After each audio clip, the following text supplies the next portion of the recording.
दो अंग्रेजन भाभीियों की काली ननंद बनी इकलौती बेटी। माँ, क्या हुआ है आपको? आप इस तरह दर्द में क्यों तड़प रही हो? चलो माँ, मैं आपको डॉक्टर के पास लेकर चलती हूँ, उनसे आपका इलाज करवाती हूँ, सब ठीक हो जाएगा। माँ, कुछ नहीं हुआ मुझे, मेरी बच्ची, सब ठीक है, हौसला और हिम्मत रखो। आरोही अपनी माँ को देखकर बहुत ज्यादा परेशान हो रही होती है। आरोही रंग रूप में बहुत ज्यादा काली थी, जिसकी वजह से उसका कोई दोस्त नहीं था। वो सिर्फ अपनी माँ के पास रहा करती थी। माँ को पता नहीं क्या हो गया है, मुझे डॉक्टर के पास जाना चाहिए, अब वही माँ का इलाज कर पाएंगे। आरोही अभी मात्र 10 साल की थी। वो अपनी माँ को इस तरह बीमार देखकर बहुत ज्यादा घबरा जाती है। वहीं दूसरी तरफ बाहर बारिश हो रही होती है। आरोही बारिश में भीगते हुए अपनी माँ के लिए डॉक्टर को बुलाने जाती है। जैसे ही वो बारिश में भीगते हुए डॉक्टर को अपने घर पर लेकर आती है, उसकी माँ इस दुनिया को छोड़कर जा चुकी होती है। गॉड, शी इज नो मोर। सुनो बेटी, आरोही, तुम्हारी माँ अब इस दुनिया में नहीं रही। वो भगवान के पास चली गई है और आसमान में एक तारा बन गई है। तुम्हारे परिवार में और कौन कौन है बेटा? मेरे 2 भैया हैं जो विदेश में रहते हैं और 2 भाभी भी हैं, वो विलायती है। डॉक्टर आरोही के दोनों भाइयों को कांटेक्ट करते हैं और उन्हें उनकी मां के गुजरने की बात बता देते हैं, जिसके चलते अगले ही दिन फ्लाइट से वो दोनों अपनी विलायती पत्नियों के साथ अपने गांव अपनी बहन के पास लौट आते हैं। आरोही, तुम्हें परेशान होने की जरूरत नहीं है। तुम्हारे दोनों भैया और तुम्हारी दोनों भाभी यहाँ पर तुम्हारे लिए आ गई हैं। अब से हम सब एक साथ ही रहेंगे। तभी आरोही की दोनों अंग्रेजन भाभी उसे सीने से लगा लेती हैं और उसे कहती हैं, तुमको परेशान होने की जरूरत नहीं है, तुम्हारी भाभी हमेशा तुम्हारे साथ है। आरोही, तुमने कल से कुछ खाना खाया या नहीं? आखिरी बार माँ के हाथों का खाना ही खाया था, अब तो खाना भी नहीं है। माँ अपने हाथों से मेरे लिए खाना बनाया करती थी। परेशान क्यों होती हो? अब तुम्हारी भाभी है तो वो खुद तुम्हारे लिए खाना बना लेंगे। आओ, मैं तुम्हारी पसंद का खाना बना देती हूँ। एमा ओलिविया दोनों ही रसोई में जाकर अपनी ननंद आरोही के लिए खाना बनाती हैं और खाना बनाने के बाद वो खुद अपने हाथों से अपनी ननंद को खाना खिलाती हैं। एमा और ओलिविया दोनों ही आरोही को बहुत प्यार करती थीं। वो उसकी हर एक छोटी से छोटी चीजों का ख्याल रखा करती थी। ये लो आरोही, मैंने तुम्हारी पसंद का खाना बनाया है, चलो मुँह खोलो और खाना शुरू करो। और देखो, मैंने तुम्हारी पसंद की खीर बनाई है, तुम्हें बहुत ज्यादा पसंद है ना? आप दोनों को मेरी पसंद की सारी चीजों का पता है, लेकिन कैसे आपको मुझसे मिले हुए भी अभी ज्यादा समय भी नहीं हुआ है? विदेशी बहू बिल्कुल देसी स्टाइल में अपनी ननंद का ख्याल रखती हैं। उन दोनों ने पहले ही आरोही के दोनों भाइयों से उसकी पसंद और नापसंद पूछ ली थी। ये तो जादुई परी ने आकर हमें बताया था, तुम्हें नहीं पता? एक एंजल होती है जो हमारे सपने में आती है और हमारे खास लोगों के बारे में हमको बचा कर चली जाती है। हाँ, वो एंजल मेरे सपने में भी आई थी और उसने मुझको तुम्हारे बारे में सब कुछ बताया था। उसने ये भी बताया था कि तुम्हें स्कूल जाना बिल्कुल पसंद है। हाँ, मुझे स्कूल जाना बहुत पसंद है, लेकिन माँ इतनी बीमार रहा करती थी कि मैं स्कूल जा ही नहीं पाती थी। अब से तुम रोजाना स्कूल जाया करोगी, कल से ही तुम स्कूल जाना शुरू कर दोगी, ये मेरा तुमसे प्रॉमिस है। एमा और ओलिविया दोनों ही आरोही का एडमिशन स्कूल में करवा देते हैं। अगले ही दिन से वो दोनों आरोही को स्कूल के लिए तैयार करने लगते हैं।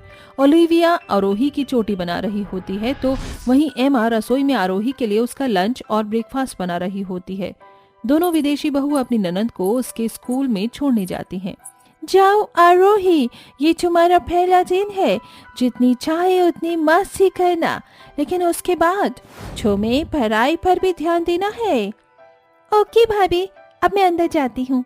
आरोही स्कूल के अंदर पहुंच जाती है, जहां सभी बच्चे उसकी तरफ देखते हैं और उनमें से कुछ बच्चे उसके पास आकर पूछते हैं, हमारे स्कूल में हर किसी के पेरेंट्स उन्हें छोड़ने आते हैं, लेकिन तुम्हारे साथ वो दोनों अंग्रेजन कौन है जो तुम्हें स्कूल तक छोड़ने आई थी? क्या तुम अंग्रेजन लोगों के साथ रहती हो? अरे, तुम लोगों को नहीं पता, वो दोनों मेरी भाभी हैं और मेरा बहुत ख्याल रखती हैं। वो दोनों मुझे बहुत प्यार करती हैं। आरोही अपने स्कूल में हर एक बच्चे को अपनी दोनों अंग्रेजन भाभीयों के बारे में बताती है, जिसे सुनकर सभी लोग उसकी बातों में इंटरेस्ट लेना शुरू कर देते हैं। जैसे ही आरोही की छुट्टी हो जाती है, उसकी अंग्रेजन भाभी उसे स्कूल के बाहर लेने आती हैं। इस प्रकार कुछ दिन बीत जाते हैं और एक दिन दोनों विदेशी बहू एक साथ गर्भवती हो जाती हैं। वो दोनों खुश होने की जगह उदास हो जाती हैं, जिसके चलते उन दोनों के पति उनसे पूछते हैं, तुम दोनों प्रेग्नेंट हो और फिर भी तुम्हारे चेहरे पर उदासी है, क्या हुआ? तुम हमें नहीं बताओगी? हम इस बात से परेशान हैं कि अगर हमारे बच्चे हो गए तो हमारी आरोही का क्या होगा? आप तो जानते ही हो, जब इंसान के खुद के बच्चे पैदा हो जाते हैं तो उनका ध्यान भटक जाता है और हम ऐसा नहीं चाहते। आरोही हमारे लिए बहुत खास है। हम उसे अपनी बेटी की तरह मानते हैं और बिल्कुल बेटी का प्यार ही देते हैं। इसीलिए हम दोनों ने ये फैसला लिया है कि हम दोनों कभी भी बच्चे पैदा नहीं करेंगे। हम दोनों अपने हिस्से का सारा प्यार अपनी ननद को देंगे क्योंकि वो हमारी बेटी से बढ़कर है। ये सुनकर पवन और रोहित बहुत ज्यादा खुश होते हैं, क्योंकि उन्हें भी अपनी बहन का बहुत ज्यादा ख्याल होता है। वो दोनों ही अपनी पत्नियों का एबॉर्शन करवा देते हैं, जिसके बाद एमा और ओलिविया मिलकर आरोही का एक माँ की तरह देखरेख करती हैं। देखते ही देखते ये स्कूल का सफर कब कॉलेज से नौकरी तक पहुंच जाता है पता ही नहीं चलता। अब आरोही बड़ी हो जाती है और नौकरी करने लगती है। भाभी, आप दोनों ने अभी तक मेरा लंच पैक नहीं किया। आज मेरे ऑफिस का पहला दिन है, मैं लेट हो जाऊंगी। ये रहा तुम्हारा लंच। सुनो, जाने से पहले दही शक्कर खाती हुई जाओ। और ये लो, तुम्हारे लिए कुछ पैसे रखे हैं। बाहर कुछ खाने का मन करे तो खा लेना। आरोही दोनों का प्यार देखकर उन्हें गले से लगा लेती है और कहती है, आई लव यू भाभी। अगर आप दोनों ना होती तो पता नहीं मेरा क्या होता। ऐसा कहकर वो चली जाती है। उसके जाने के बाद उन दोनों की आंखों में आंसू आ जाते हैं। वो दोनों पवन और रोहित के पास जाकर उनसे कहती हैं, हमारी ननद छोटी से इतनी बड़ी कब हुई, हमें पता ही नहीं चला। और अब हमें उसकी शादी की चिंता सता रही है। वो शादी के बाद हमसे दूर हो जाएगी। तुमने सही कहा, अब हमें उसके लिए लड़का ढूंढ लेना चाहिए। वो सभी मिलकर आरोही के लिए लड़का ढूंढना शुरू कर देते हैं। इसी दौरान उन्हें एक लड़का बेहद पसंद आता है, जिससे वो आरोही का रिश्ता तय कर देते हैं। आरोही भी अपनी शादी के चलते बहुत खुश होती है और वो खुशी से अपनी शादी की तैयारियों में लग जाती है। लेकिन उसे इस बात का अंदाजा नहीं होता कि कुछ ही दिनों में वो अपनी दोनों प्यारी भाभीयों से अलग होने वाली है। शादी वाले दिन जब आरोही विदा हो रही होती है, बचपन में जब माँ ने मेरा हाथ छोड़ दिया था तो मुझे लगा था कि अब मेरा इस दुनिया में कोई नहीं है। लगा था कि माँ का प्यार कभी मिल ही नहीं पाएगा। लेकिन उस वक्त आप दोनों ने आकर मेरा हाथ थामा और मुझे माँ के प्यार से दूर होने से रोक लिया। आपने मुझे इतना प्यार दिया कि माँ का प्यार भी कम पड़ जाता, और इसी के चलते आपने कभी अपनी औलाद भी पैदा नहीं की। फिर अब आप दोनों मुझे अपने आप से दूर क्यों भेज रही हो? प्यारी ननद, हम तुम्हें अपने आप से दूर नहीं भेज रहे। ये तो इस समाज की नीति है। बेटियों को अपने घर जाना था, पड़ता ही है ना। और आज हमारा सबसे बड़ा फर्ज पूरा हुआ है। हमने तुम्हारी शादी कर दी। तुम्हें पता है कि हम दोनों आज कितने खुश हैं। हाँ भाभी, मैं जानती हूँ आप दोनों मेरे लिए बहुत खुश हो। बेशक मैं इस घर से विदा होकर जा रही हूँ, लेकिन आप दोनों मुझे भूल मत जाना। मेरे ससुराल में मुझसे मिलने आती रहना। आरोही खुशी खुशी विदा होकर अपनी ससुराल चली जाती है। शादी के बाद आरोही खुश रहने लगती है। वहीं उसकी दोनों अंग्रेजन भाभी उसे उसके ससुराल में मिलने आती हैं। हे भगवान, चूल्हा जलाने के लिए लकड़ियां तो है ही नहीं। अब मैं अपने छोले भटूरे कैसे बनाऊंगी? जल्दी से लकड़ियां काट लाती हूँ। सरिता कुल्हाड़ी लेकर जंगल चली आती है और कड़ी मेहनत से लकड़ियां काटकर गठरी ढोकर घर आती है और भरी धूप में आंगन में बैठकर छोले भटूरे बनाना शुरू कर देती है। छोले तो भिगो दिए, अब जल्दी से भटूरे बनाने के लिए मैदा मल लेती हूँ।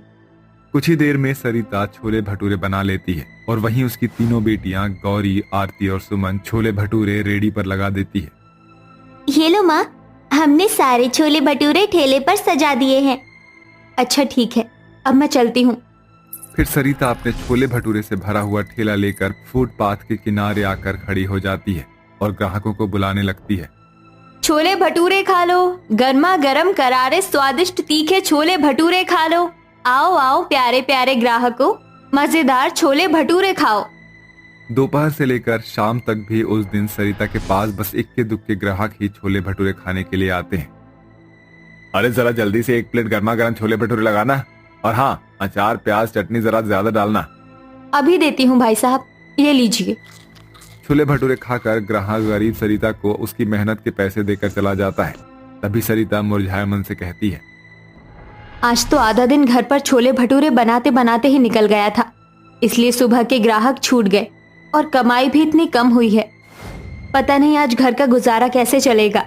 सरिता बहुत गरीब थी, मगर उसके बनाए हुए छोले भटूरे में गजब का स्वाद था। इसी छोले भटूरे के ठेले से उस गरीब माँ के घर का चूल्हा जलता था। शाम को सरिता जब अपने छोले भटूरे बेचकर ठेला लेकर घर आती है, तभी नशे में धुत रमेश कहता है, आ गई मेरी रबड़ी मलाई, ओ मेरी रबड़ी मलाई, ला चल दे पैसा दे। रमेश के मुंह से तेज शराब का भभका उठता देखकर सरिता के सब्र का बांध टूट जाता है। अरे तुम्हें शर्म नहीं आती? हमारी बेटियां भी बड़ी हो चुकी है और तुम हो कि अपनी जिम्मेदारी निभाना तो दूर, दारू के लिए मुझसे पैसे मांगते हो।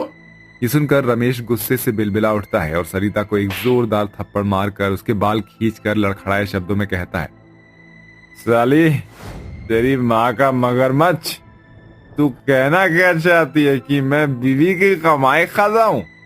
छोले भटूरे बेचकर 4 पैसे क्या कमाने लगी हैं? पति की इज्जत करना भूल गई तू तो। रमेश सरिता के सारे पैसे छीन लेता है और उसे धक्का देकर चला जाता है। मगर वो कहावत तो आपने सुनी ही होगी कि अक्सर शराबी नशे में सच बोल जाता है। सच तो ये था कि रमेश ने आज तक पति और पिता दोनों का ही फर्ज नहीं निभाया था।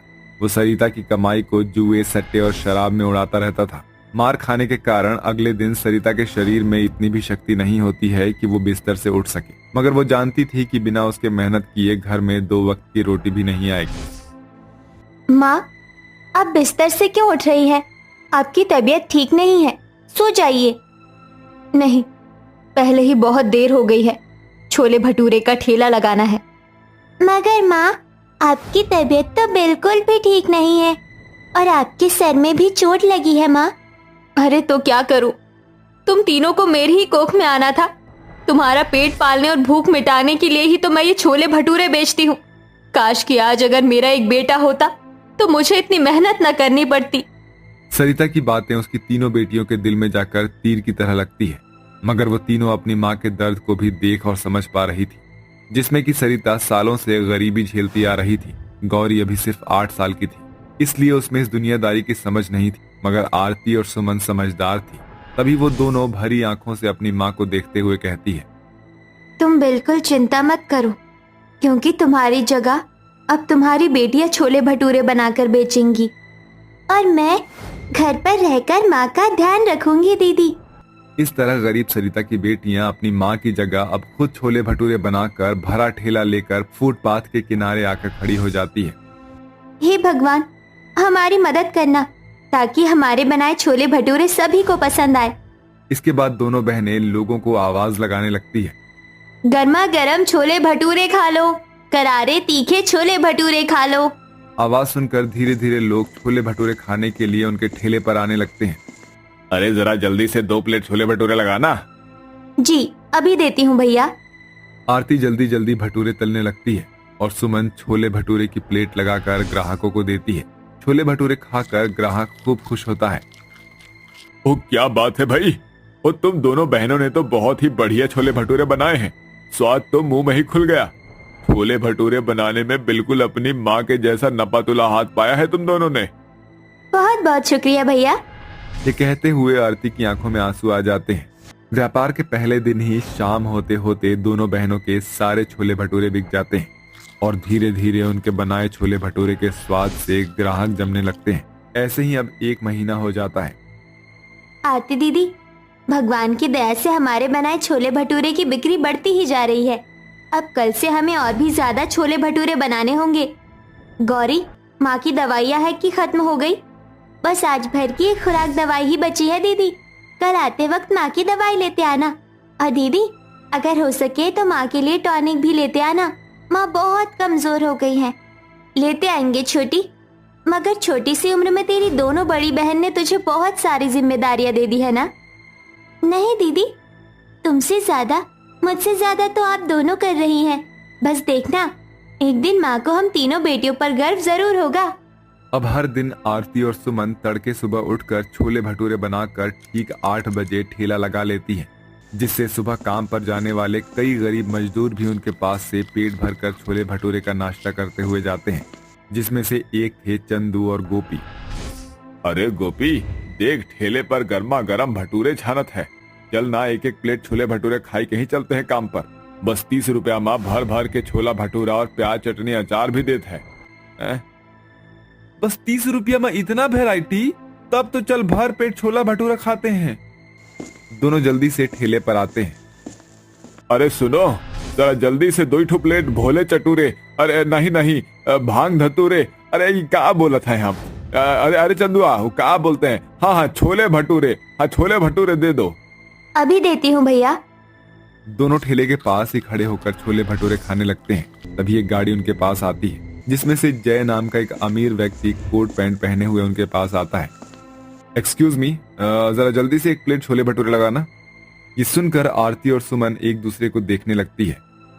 क्या हुआ, आप दोनों मुझे ऐसे क्यों देख रही हो? वो साहब, आप तो अच्छे खासे घर से लगते हैं, फिर आप हम गरीबों के ठेले के छोले भटूरे कैसे खाएंगे? क्योंकि मुझे आपके बनाए छोले भटूरे से अच्छी खासी खुशबू आ रही है और जय मेहता टेस्ट का दीवाना है। आरती जल्दी से छोले भटूरे की 1 प्लेट लगाकर उसे दे देती है, जो जय को बहुत ज्यादा पसंद आता है। आप दोनों ने तो बहुत ही कमाल के छोले भटूरे बनाए हैं। ऐसा कीजिए, 2 प्लेट छोले भटूरे पैक कर दीजिए। जी अच्छा। जय छोले भटूरे पैक करा के अपने साथ अपने ऑफिस ले आता है। ऑफिस बहुत ही हाई फाई होता है, जहाँ का मालिक शौर्य सिंघानिया होता है। जय, कहाँ था तू? तुझे पता है ना, सिंह फैमिली की शादी है आज। हाँ, अभी तक कैटर्स और खाने का इंतजाम नहीं हुआ है। अबे क्यों टेंशन लेता है? ये ले, पहले ये ट्राई कर।